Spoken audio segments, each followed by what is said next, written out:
So the reason I'm wearing this hat is because if I take it off, I look like the lead singer from Green Day. And for those of you who are old enough to know who that is, that's not a good thing.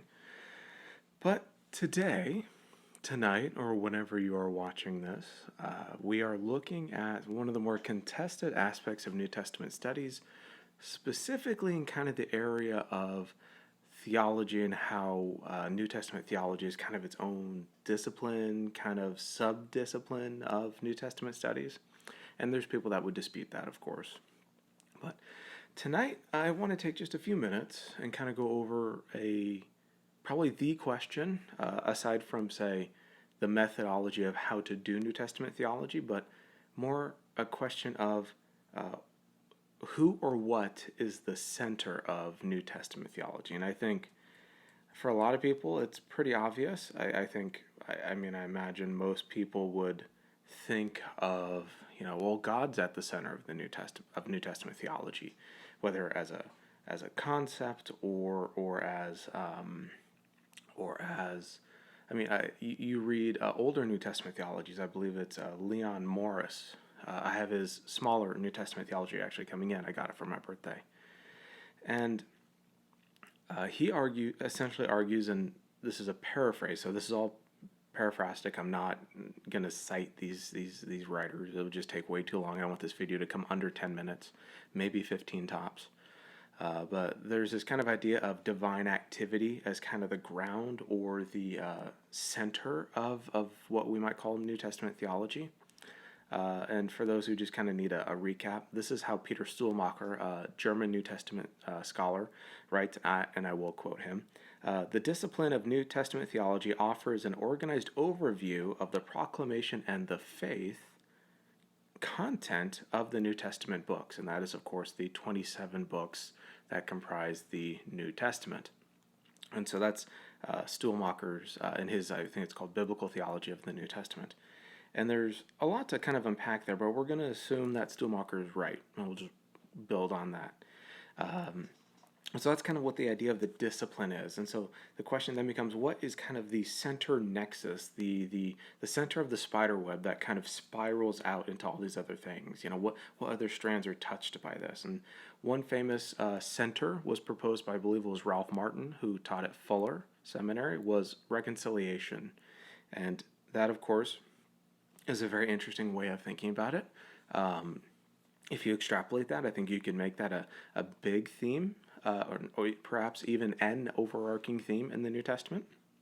I think that's particularly powerful, not in Romans where people might think, but Philemon, personally, which is the greatest New Testament book ever written. But if you look at a lot of these New Testament theologies that have been written, Kummel, Marshall, Hahn, Blomberg, kind of the older guard, so to speak, there's a lot of emphasis on salvation or salvation history. Oscar Kuhlmann was big on that. And so there's this sense in which that New Testament theology, or at least the center of it, or at least kind of the guiding nexus or paradigm or prism that we look through, is salvation, which implies divine activity, right? How God acts, which of course takes us into the realm of, is this a Christian discipline, or is this a historical discipline, or is it both, or what have you, But you can kind of see the issues that brings up by asking these questions. And there's a really great article, and I'm going to scroll up to the top just so I don't get it. This was published in Theological Studies in 1989, and this is called The Changing Shape of New Testament Theology. And since it's in 89, I imagine we've learned a thing or two since then, but this is by John R. Donahue, I believe at a Jesuit School of Theology at Berkeley, so probably the Graduate Theological Union up in the San Francisco Bay Area. And I wanted to read two things. So this is kind of his conclusion. I've read Frank Matera's work to you. I believe it's the very first episode I ever did here. But Donahue kind of updates and kind of tweaks it a bit, and I think it's powerful. Is first, historical critical studies of the language, historical events, and cultural settings of biblical books will always remain essential to New Testament theology, as they will to any attempt to attribute meaning to an ancient text. So history and theology are, you can't just wrench them apart. because that theology came out or arose out of a specific historical context, a particularity, an event, even, we might say. And then his second point, and this is all in that article, second, biblical theology, and by that he's getting even further, he's even asking a more specific question, presupposes some prior judgment on how the Bible is revelatory, that is, how is it God's word, or is it God's word to us? So it kind of brings up that question as well. But in order to have the conversation about how God acts, you presuppose that God exists, or at least the authors, if we're talking history, the New Testament authors believed that God exists. And so how that works is just a very interesting task, because you have to kind of dig deeper into just reading or proof texting these books. And his third point was New Testament theology must be aware of the shifting trends within theology itself. So it's not as if New Testament theology is a static discipline. But you can see those kind of questions and how they kind of orbit around where you go. And if you decide, a priori from a specific theological tradition, so the Reformed Church, Presbyterian models, or covenantal models, or Wesleyan, or Eastern Orthodox, or Roman Catholic, or so on and so forth. Just go down the list. Pick your preferred denomination, or flavor or side of the Christian family. You can see that kind of has already guided you into a certain way of conceptualizing of how God acts in time. And for the sake of it, we're going to presume that God exists and God loves us and all that sort of stuff. So we'll kind of get into that. But the big idea was, as Martin put it, reconciliation is at the center of it.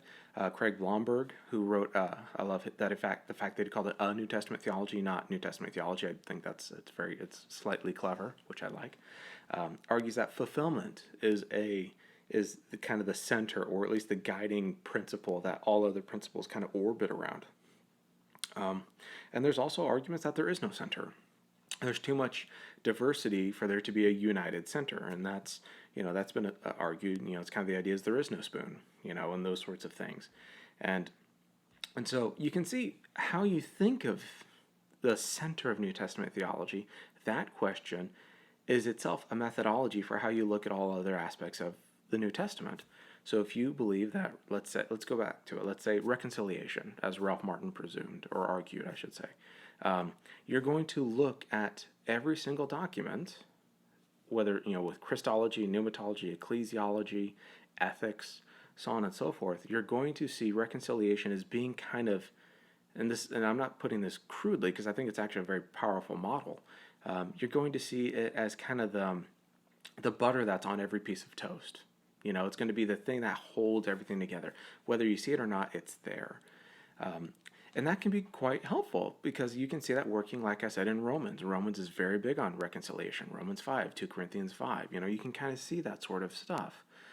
You can see it's a reasoned, center. Same with Craig Blomberg. If you include Old Testament allusions and stories and narratives and all that sort of stuff, and kind of the New Testament authors are kind of bringing all of that in with them as they write and conceptualize their Gospels and their epistles and their apocalypses, or the apocalypse. There's a lot there that they're kind of bringing in. So fulfillment actually makes a lot of sense. And so the question for a lot of people then becomes, well, it's not, is there a center, but how many centers are in the narrative, the spider web? You have, and of course then, if there are dozens and like a dozen centers, then you've got an issue of, is the spider web just too big? And if we kind of veered off into the diversity side with, to the expense of unity, because you've also got, if you find, let's say reconciliation works for certain sections of Romans, certain sections of 2 Corinthians, and ethically you can find arguments of that in Ephesians and Philemon and all that sort of stuff.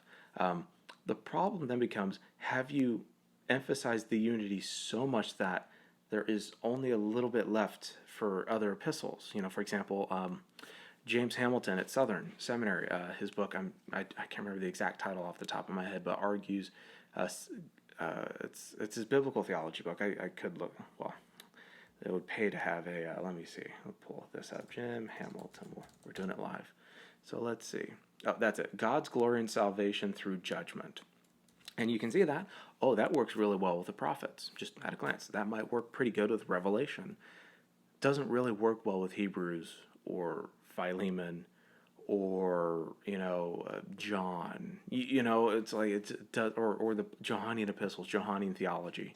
It's not to say judgment's not real in the Johannine corpus, but you can see that's kind of the emphasis on a uniting principle that is helpful, but it draws the circle too small, and it's hard to fit other stuff into that circle or that model. So I'm going to propose a model, and I invite pushback and comments on this. So if you disagree, put it in the comments below. Be nice about it, because I won't respond if you're mean. But something I've been thinking a lot about is, in order to and to preempt it, everyone is first thinking where I'm going is it's Christology. Christology is the guiding principle, right? And I'm going to say in some sense yes, but I don't think. I think Jesus, of course, is at the center of our New Testament theology. But how so? Because it's easy, and you see this with church websites, denominationals, or church planting. We are gospel-centered. We are Christ-centered. It's like, what does that actually mean? Like I said, there's lots of theological freight kind of loaded onto that train, and there's just so much there that needs to be unpacked. And so it's one of those, it's like, is the spider web just too big again? And so you can say God is at the center of New Testament theology, or you can say Jesus is, or you can say, like Ralph Martin, reconciliation, or salvation history, as Kuhlman and others kind of argued, or fulfillment. But I'm going to argue, and this is very, I'm not going to give like an intense, here's like a Calvinist sermon, here's 5 points to prove that I'm right. It's what I think is true, and I'll go on it. The idea is that without the bodily resurrection of Jesus Christ from the dead, you don't have New Testament documents to even build a New Testament theology. And what I mean by that is that the New Testament documents assume everything was written and assumes that Jesus was raised from the dead. They may not need to scream about it on every single page, but the bodily resurrection of Jesus should be the center of New Testament theology. And that is why, because you don't have anything to argue about in the New Testament, because they wouldn't have even been written yet. If Jesus wasn't raised from the dead, Paul's not arguing with people in 1 Corinthians 15 about it. And so it's not as if the center itself applies to every instance specifically, but the presupposition of the bodily resurrection of Jesus applies to every situation. So Philemon, for example, the fact that Paul talks about Jesus Christ there is kind of weird if Jesus isn't raised from the dead. And there's a model there. And I think, if you bring in Philippians 2 and the Christ hymn, the self-emptying of the Son of God, though having equality with God or being in the form of God didn't consider equality with God as something to be kind of exploited for his own selfish gain, but he humiliated or emptied himself by taking the form of a slave. That kind of idea, and then Paul goes on to talk about the resurrection, and God has highly exalted him, and so on and so forth. And that ethical, theological resurrection paradigm can only make sense in Philemon if Paul has already assumed it. So my point is not that the resurrection is the butter that gets slathered over everything, but it is the nuts and bolts of the house of New Testament theology. It's the thing that holds and screws everything in. Whether Paul's arguing about reconciliation, you're not going to argue about reconciliation in the way Paul does if Jesus is still dead in the ground. Paul's not even going to exist as the apostle. Mary's not going to exist as probably the first apostle, the apostle to the apostles. Junia is not going to exist. Onesimus, we're not going to even know who Onesimus is. So on and so you just kind of, and so and that's why I would argue that it's not who is the center of New Testament theology, because that's easy. You can just say, it's Jesus, and it's like, well, yeah, that says so much, but not enough. It is specifically the bodily resurrection of Jesus Christ from the dead that should be considered, as I would posit humbly, the center of New Testament theology. And if it is the center of New Testament theology, then Paul's theology of death, which I covered in the previous episode, takes on a much more profound impact, because all of Paul's thought specifically is like its own spider web. If you get Christ wrong, the web is going to be wonky and it's going to be flimsy. But Mark's view of the resurrection, John's view of the resurrection, the author of Hebrews' view of the resurrection, whatever they write is built on the nuts and bolts and foundation of Jesus Christ's resurrection. And that is why Paul gets very angry when you get the resurrection wrong. Say from 1 Corinthians 15 all over again, or 1 Corinthians period. If you get the resurrection wrong, your entire ethic is wrong. The way you view your bodies is wrong. Who you have sex with is wrong. Everything is twisted. How you treat people when it comes to poverty is wrong. And so if you don't get that right, then you're just not going to understand it. And so it's easy to make reconciliation or salvation history or sort of salvation itself or divine activity or whatever you want as important pieces of the puzzle or important rooms of the house, of the mansion that we're building. But you can't build those rooms without a foundation of the resurrection. And that is why the resurrection, for not just Christian apologetics, toss that out. That's why the bodily resurrection of Jesus is so important, because if you take that away, you've gutted the New Testament of all theological meaning in terms of speaking as a Christian, right? Without that, you don't have anything to argue about at all. Hence, that's why it's so important. And that's why I think Paul gets very angry when people get that wrong. So, what is the center of New Testament theology? It's Jesus Christ raised from the dead, and then all the other stuff that we want to argue about after that: glorification, sanctification, atonement. You can't have any of that conversation if Jesus Christ is still in the ground. And so that's my argument, and I could spell it out more, but I think it's concise enough, and I want to keep this video short. Thank you for your time, and if you like this, share, subscribe, give me a like. Likes are fun, and hope you have a blessed, day, evening, time, whenever you watch this. And so, cheers. And apologies for the audio and the stuff. I had a few minutes and figured I'd set something up while my son was asleep and my wife was asleep and while I had a holiday. And now I'm tired, I'm going to go to bed. But cheers and blessings to all of you.